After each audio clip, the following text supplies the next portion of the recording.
There's no person I've ever known of that was as lonely a human being as Jeffrey Dahmer. Welcome to Watch Mojo, and today we're counting down our picks for the top 10 reveals in Conversations with a Killer, the Jeffrey Dahmer tapes. Dahmer had a rare opportunity, a rare window in time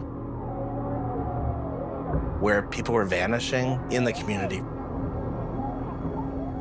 but no one knew why. For this list, we're looking at the most interesting and surprising revelations from Netflix's latest Dahmer docuseries. What reveal shocked you the most? Let us know in the comments. Number 10. Jeffrey Dahmer was Wendy Patricus's first job. Conversations with a Killer, the Jeffrey Dahmer tapes, features previously unreleased audio recordings with hours of Dahmer speaking with one of his attorneys, Wendy Patricus. I was a young lawyer at the time. I was in my 20s. I just moved to Milwaukee and a woman living alone, and I didn't know a lot of people. The 20-something lawyer first met her client after his arrest in July 1991 at the request of his lead defense attorney, Gerald Boyle. Unbelievably, this was the young lawyer's first case. There was Jeff sitting in the corner of the table. I was incredibly nervous because this was something that I felt was way over my head. Patricus says she became close with Dahmer during all their time together. She earned his trust. But then she had to listen to all the disturbing, grisly details of his crimes. There were times that I felt like a mother to him. There were times that I felt like he was my brother. There were times that I felt like I was his therapist. That's a lot to ask of any seasoned professional, let alone a rookie. I received death threats from a number of different sources. There was really only one time that I felt like some of the threats became real.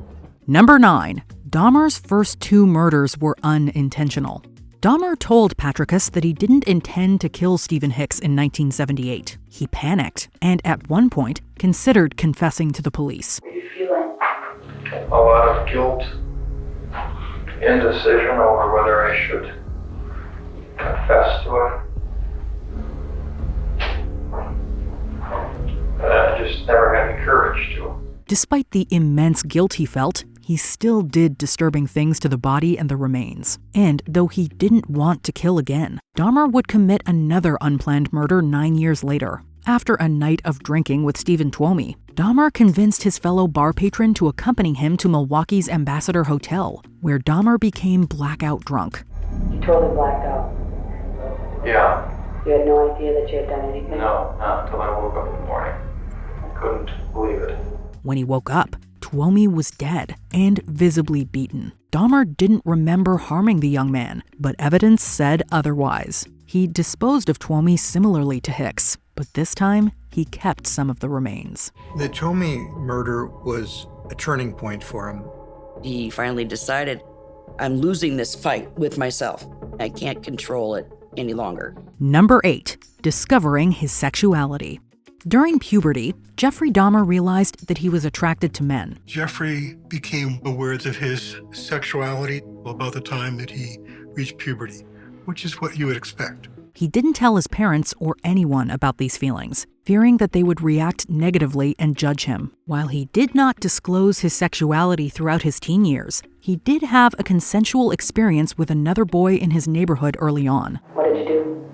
Just kissing, laying together in a treehouse. I was about 14 or 15, and that was consensual.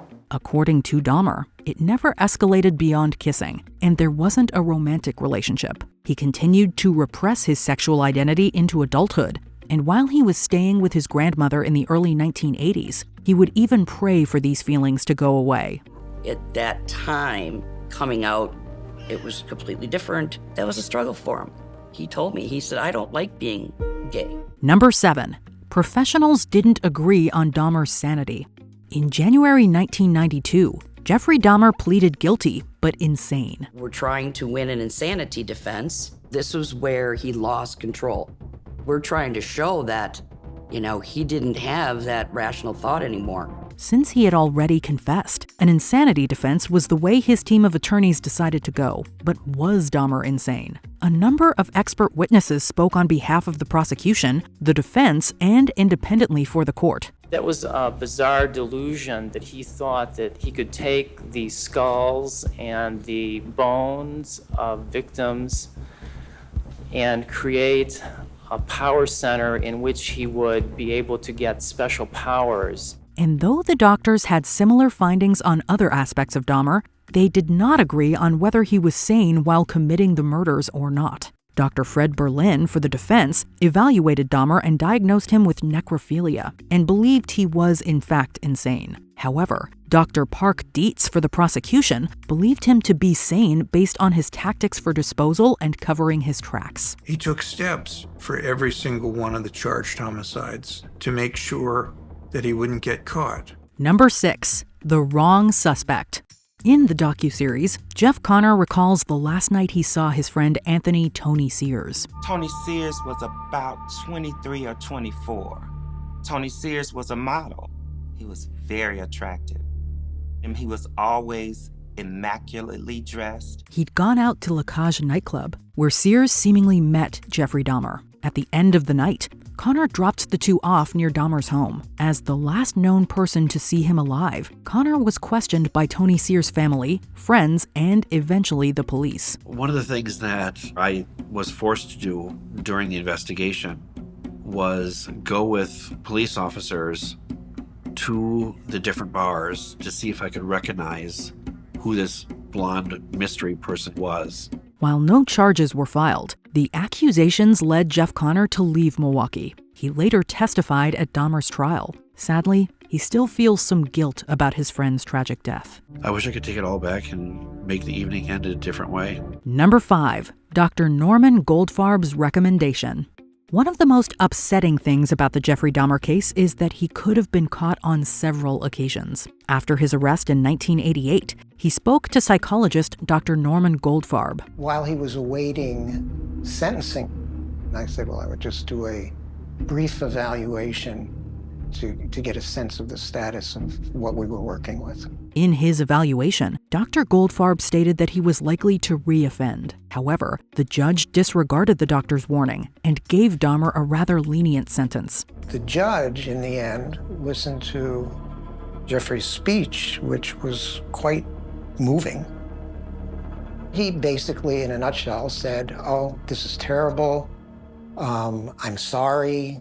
It's never going to happen again. In January 1989, he was convicted of enticing a child for immoral purposes and second-degree sexual assault. But it wasn't until May that he was sentenced to 5 years probation. He also received 1 year in the House of Correction where he was allowed work release.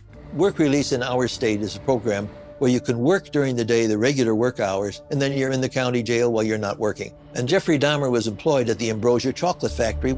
During the time between his conviction and sentencing, he killed his 5th victim, Anthony Sears. Number 4. Connection to John Wayne Gacy. While John Wayne Gacy and Jeffrey Dahmer never met, the two serial killers knew of each other since their crimes were constantly being compared in the media. What do I think of Jeffrey Dahmer? I don't know the man personally, but I'll tell you this, that's a good example as to why insanity doesn't belong in the courtroom. Because if Jeffrey Dahmer doesn't meet the requirements for insanity, then I'd hate like hell to run into the guy that does. However, they did have one strange connection. In the docuseries, Minister Roy Ratcliffe recounts when he baptized Dahmer on May 10, 1994. That same day, over in Illinois, Gacy, who was convicted of killing over 33 young men, was executed by lethal injection. On the day of his baptism, John Wayne Gacy was executed that same day.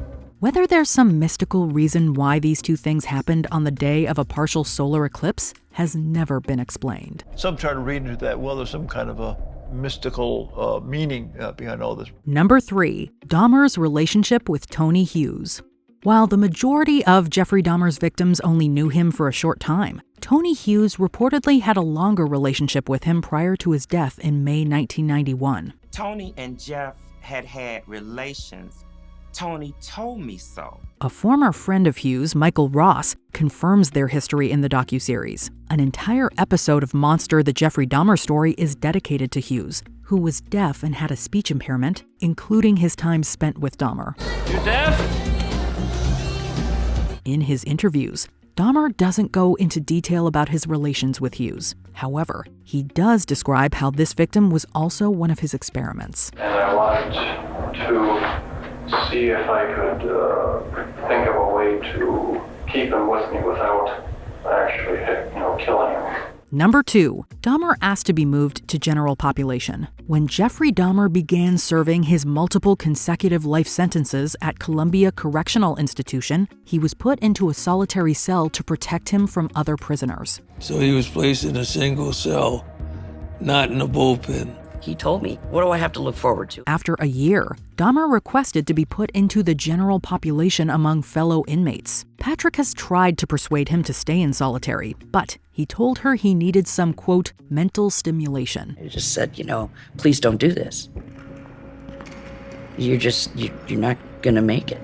Going into Gen Pop effectively put him at risk, and one day, an inmate did attack him in the neck with a razor. He survived that incident, but would later succumb to head trauma caused by Christopher Scarver in November 1994. He took the barbell from the exercise room and bludgeoned Dahmer over the head with that weapon. The information I received from the prison was he did not resist the attack. Before we continue, be sure to subscribe to our channel and ring the bell to get notified about our latest videos. You have the option to be notified for occasional videos or all of them. If you're on your phone, make sure you go into your settings and switch on notifications. Number 1, he tried to resist his compulsions for years. As a last-ditch effort to allow his son to start fresh, Lionel decided that Jeff needed to move in with his grandmother in West Allis, Wisconsin in the early 1980s. Well, why don't you go and move with Grandma? This would be a place that would be healthy for you. She's getting older, she needs the help. And start, in a new city. His father hoped that a change of scenery and a more structured environment would help his son. And during this time, Dahmer did go to church on Sundays, read the Bible, and spent time with his grandmother, helping out around the house. At one point, he stole a store mannequin as a replacement for a human companion. A faceless mannequin from a department store didn't cut it for him. But one day at the West Allis Library, an anonymous note offering sexual services fell into his lap. Though he didn't engage, this encounter triggered his dark desires and set him back on his murderous path. This made him begin thinking about gay sex much more and realizing he could go get it. So in that sense, it did open the world to him. Check out these other clips from WatchMojo, and be sure to subscribe and ring the bell to be notified about our latest videos.